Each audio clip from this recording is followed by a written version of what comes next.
জলগুলোকে ছাড়িয়ে নিয়ে হলুদ আর লবণ দিয়ে সিদ্ধ করতে দিয়েছি, জলটা গেলে ফেলে নেব। সিদ্ধ করে জলগুলো ফেলে নিলাম টকটা একটু কম হওয়ার জন্য। কড়াতে অল্প পরিমাণ জল দিলাম, স্বাদ মতো চিনি দিয়ে দিলাম। চিনিটা গলে গেলে ওই সিদ্ধ করা আমটা দিয়ে দেব। চিনিটা গলে গেছে, এবার আমি সিদ্ধ আমটা দিয়ে দিচ্ছি, দিয়ে দিলাম। এবার ফুটে রসটা মরে গেলে নামিয়ে নেব, হয়ে যাবে আমসত্ত্ব টক ঝাল আমের আচার। 5 মিনিট গ্যাসটা হওয়ার পর, রান্না হওয়ার পরে এরকম এটা টাইট হয়ে গেছে। এবার এটা গ্যাস থেকে নামিয়ে দেবো।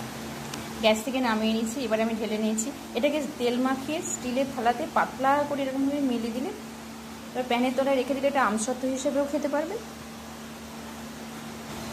টক ঝাল আচার হিসেবেও খেতে পারেন,